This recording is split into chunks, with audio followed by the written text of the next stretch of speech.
അമ്മമാർക്ക് കുട്ടികളെ ചിത്രകാരന്മാരാക്കാനായിട്ട് ഭയങ്കരമായൊരു ഉത്സാഹം ഉണ്ടായി. അവരെ അനുകരിച്ച് വരയ്ക്കുന്ന രീതിയിൽ, ഒരിക്കലും അനുകരണമല്ല ചിത്രകല. കുട്ടികൾക്ക് വരയ്ക്കാനാകും. അവരുടെ നിരീക്ഷണ ബുദ്ധിയിൽ അവർ കോറിയിടുന്നതാണ് യഥാർത്ഥ ഒരു ചിത്രകല. ചിത്രകാരന്മാർക്കോ അല്ലെങ്കിൽ കലാകാരന്മാർക്കോ യാതൊരു പ്രതിബദ്ധതയില്ല എന്ന് പറയുന്നതിനോട് എനിക്ക് യോജിപ്പില്ല.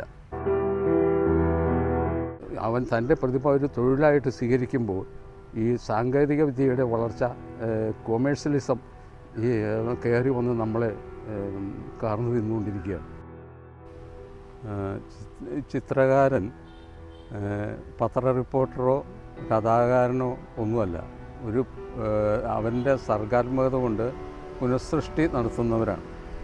അപ്പോൾ അതുകൊണ്ട് തന്നെ ഒരു വിദ്യാർത്ഥി അല്ലെങ്കിൽ ചിത്രകല അഭ്യസിക്കാൻ തുടങ്ങുന്ന ഒരു മനുഷ്യൻ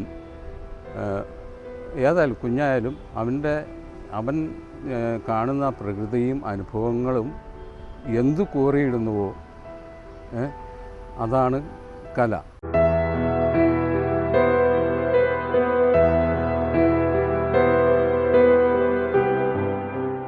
നമ്മൾ സാമൂഹിക പ്രതിബദ്ധത വേണം. അത് സമൂഹത്തിന് വേണ്ടി നമ്മൾ ഒരു കഥ പോലെ ചിത്രം വരയ്ക്കണം എന്നല്ല. ഒരു സാമൂഹ്യ ജീവിയായ നമ്മൾ സമൂഹത്തെ ഉൾക്കൊണ്ടുകൊണ്ട് ചിത്രകലയിൽ മാറ്റങ്ങൾ വരുത്തിയില്ലെങ്കിൽ നമ്മളെ തിരസ്കരിക്കും. ചിത്രകലയിൽ നമ്മളെ സമൂഹം ഒറ്റപ്പെടുത്തും. അതുപോലെ തന്നെ സാങ്കേതിക വിദ്യ നമ്മൾ വളർന്നുകൊണ്ടിരിക്കുന്ന ഒരു സാഹചര്യമാണ്. നമ്മൾ തികച്ചും പഠിക്കണം. സർഗപ്രതിഭ മാത്രം അല്ല ഇതിൻ്റെ പിന്നിലെ, പഠനവും കൂടി വേണം, നിരീക്ഷണ ബുദ്ധിയും കൂടി വേണം. എന്നാലേ യുവതലമുറയ്ക്ക് മുന്നേറാൻ പറ്റുള്ളൂ. ഇത് ഒന്നുമില്ലാതെ ഈ കമ്പ്യൂട്ടറിൻ്റെ പല സ്ഥലങ്ങളിൽ നിന്നും പലരിൽ മോഷ്ടിച്ചെടുത്ത ചില പിക്ചേഴ്സൊക്കെ ആയിട്ട് ചിത്രീകരിക്കുന്ന നിരവധി ആൾക്കാരെ എനിക്കറിയാം. കമ്പ്യൂട്ടറിൻ്റെ സഹായത്തോടുകൂടി അത് ചേർത്ത് വെച്ച് പുതിയ ചിത്രങ്ങളുണ്ടാക്കി അതിന് പണം സമ്പാദിക്കുന്നവരുണ്ട്. അതിനെന്താ നമ്മൾ വിളിക്കുക? അതിന് അത് കലയാണെന്ന് പറയാൻ പറ്റുമോ? ഇത് വളരെ എൻ്റെ പ്രാഥമിക പഠന സമയങ്ങളിൽ മത്സര രംഗത്തൊക്കെ തൃപ്പൂണിത്തറ അത്താഘോഷ വേളകളിലൊക്കെ ഞാൻ പോയിട്ടുണ്ട്. തുടർച്ചയായിട്ട് 3 തവണ ചിത്രകലയ്ക്ക് 1ാം സമ്മാനം നേടിയ അന്നേരം എൻ്റെ 2 പ്രതിഭകളെ അന്ന് എനിക്ക് കാണാൻ പറ്റി. ഒന്ന് ലക്ഷ്മി ദാസ് എന്ന ഇൻ്റർനാഷണൽ ലെവലിൽ ശ്രദ്ധിക്കപ്പെട്ട ഒരു കൊച്ചുകുട്ടി. അവൾ വരയ്ക്കുന്നത് കണ്ടു കഴിഞ്ഞാൽ ആരെയും അത്ഭുതപ്പെടുത്തുന്ന രീതിയിൽ. മറ്റൊന്ന് പിന്നീട് ചിത്രകലയുടെ വേറൊരു ഇത് കണ്ട കുട്ടികളെ ഈ ക്ലിൻ്റ് എന്ന മഹാപ്രതിഭയുടെ ആഗമനത്തോടെ ഈ അമ്മമാർക്ക് കുട്ടികളെ ചിത്രകാരന്മാരാക്കാനായിട്ട് ഭയങ്കരമായൊരു ഉത്സാഹം ഉണ്ടായി. അവരെ അനുകരിച്ച് വരയ്ക്കുന്ന രീതിയിൽ, ഒരിക്കലും അനുകരണമല്ല ചിത്രകല. കുട്ടികൾക്ക് വരയ്ക്കാനാകും. അവരുടെ നിരീക്ഷണ ബുദ്ധിയിൽ അവർ കോറിയിടുന്നതാണ് യഥാർത്ഥ ഒരു ചിത്രകല. അത് പറഞ്ഞത് നമ്മുടെ മഹാചാര്യനായ പാബ്ലോ പിക്കാസോ, മഹാചിത്രകാരൻ. അദ്ദേഹം പറഞ്ഞു, എനിക്ക് എൻ്റെ ഒരു കൊച്ചു കുഞ്ഞിനെ പോലെ എനിക്ക് വരയ്ക്കാനാണ്. ഞാൻ വളരെ പ്രശസ്തനായ ചിത്രകാരനായി, പക്ഷേ എൻ്റെ ഒരു കൊച്ചു കുഞ്ഞിനെ പോലെ എനിക്ക് വരയ്ക്കാനാവുന്നില്ല. ഇതിൻ്റെ കാരണം എന്ന് വെച്ചാൽ നമ്മുടെ ഉള്ളിലുള്ള ആരുടെ ഉള്ളിലുള്ള മഹാപ്രതിഭ നമുക്ക് ചിത്രീകരിക്കാനാകണം. അതിനൊരു ബേസിക്കായിട്ടുള്ള വേറെ ഒന്നും നോക്കണ്ട. ആരെയും പഠിപ്പിക്കാനാവില്ല, ചിത്രകല ആരെയും വരച്ച് കൈപിടിച്ച് വരപ്പിക്കാനാവില്ല എന്നുള്ളതല്ല അതിൻ്റെ ഒരു പ്രശ്നം. നമ്മൾ നിരീക്ഷണം വേണം. മറ്റുള്ളവൻ്റെ എഫർട്ട് നമ്മുടെ അത് മനസ്സിലാക്കി നമ്മുടേതായ ഒരു പ്രതിഭാവിലാസത്തിൽ അതിനെ പ്രകടിപ്പിക്കാനാവണം. അവിടെയാണ് അതിൻ്റെ ചിത്രകലയുടെ യുവതലമുറയ്ക്ക് കൊടുക്കാനുള്ളൊരു മെസ്സേജ്.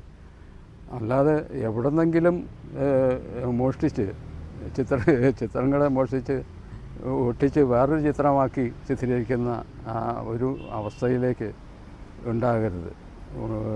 നമ്മളൊരു ശരിക്കും എല്ലാ മാറ്റങ്ങൾ നമ്മൾ കാലഘട്ടത്തിൻ്റെ മാറ്റങ്ങളെ വിലയിരുത്തിക്കൊണ്ട് തന്നെ പഠിച്ച് നിരീക്ഷണ ബുദ്ധിയോടുകൂടി വരയ്ക്കാൻ ശ്രമിക്കണം.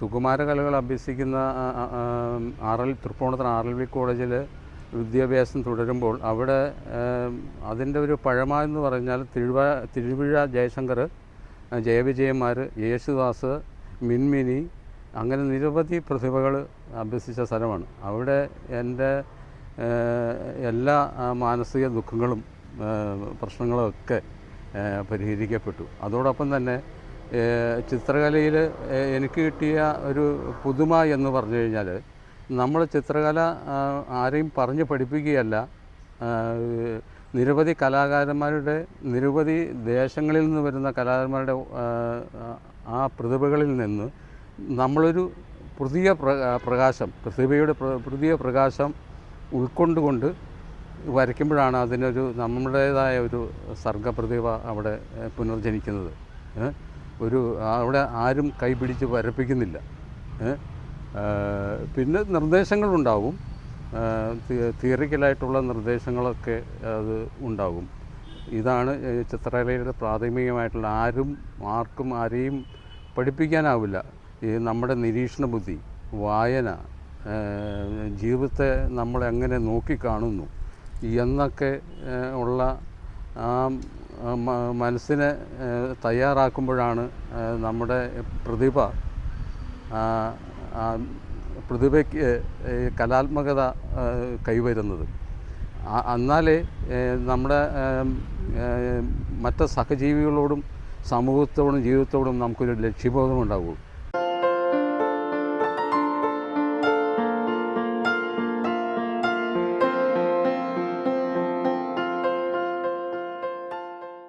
നാം ഒരു സാമൂഹിക ജീവിയാണ്. പ്രകൃതിയെയും ജീവജാലങ്ങളെയും ഒക്കെ നമ്മൾ കണ്ടു പോകുന്നതാണ്. അത് നമ്മളുടെ പ്രതിഭാവിലാസം കൊണ്ട് നമ്മൾ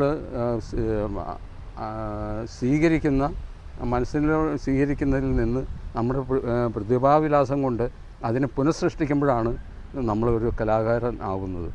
അങ്ങനെ സമൂഹത്തിനോട് ചേർന്ന് നിൽക്കുന്ന ഒരു പ്രതിഭാസമായിട്ട് മാറണം കലാകാരന്മാർ. ഇപ്പോഴങ്ങനെയല്ല. ഇപ്പോഴോ തികച്ചും കലാകാലങ്ങളായി വളർന്നു വരുന്ന സാങ്കേതിക വിദ്യയുടെ ടെക്നിക്കൽ സൈഡിൽ നിന്നുകൊണ്ട് കല കച്ചവടവൽക്കരിക്കപ്പെടുന്നുണ്ട്. അത് വളരെ സങ്കടകരമാണത്. അത് സാങ്കേതികവിദ്യയുടെ വളർച്ച നമുക്ക് അത് നിഷേധിക്കാനാവില്ല. അത് നമുക്ക് നല്ലത് തന്നെയാണ്. പക്ഷേ നമ്മുടെ സർഗാത്മകതയെ അത് കാർന്നു തിന്നുന്ന ഒരു അവസ്ഥയുണ്ട്. ഇപ്പോൾ നമ്മൾ ചുവരിൽ ചിത്രങ്ങൾ വരച്ചിരുന്ന ഒരു സന്ദർഭങ്ങളിൽ ഇപ്പോൾ സാങ്കേതികവിദ്യയുടെ മികവിൽ മെഷീൻ പ്രിൻ്റ് ചെയ്യുന്നുണ്ട് ചുവരിലെ ചിത്രങ്ങൾ. എത്രയോ കാലങ്ങളായി വളരെ സാമ്പത്തിക പ്രതിസന്ധിയിൽ നിന്നുകൊണ്ടും ബുദ്ധിമുട്ടുകളിൽ നിന്നുകൊണ്ടും വളർന്നു വരുന്ന കലാകാരന്മാർ അവൻ തൻ്റെ പ്രതിഭ ഒരു തൊഴിലായിട്ട് സ്വീകരിക്കുമ്പോൾ ഈ സാങ്കേതിക വിദ്യയുടെ വളർച്ച, കൊമേഴ്സ്യലിസം കയറി വന്ന് നമ്മളെ കാർന്നു തിന്നുകൊണ്ടിരിക്കുകയാണ്. അത് ദയവായി ശ്രദ്ധിക്കണം. ഇത് നമ്മുടെ ആസ്വാദകരോട് എനിക്കുള്ള അഭ്യർത്ഥന അതാണ്.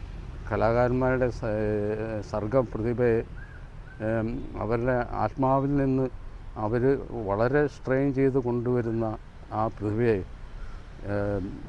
സംരക്ഷിക്കാനും അതിന് നല്ല വർണ്ണങ്ങൾ കൊടുക്കാനും ആസ്വാദകർക്ക് കഴിയും.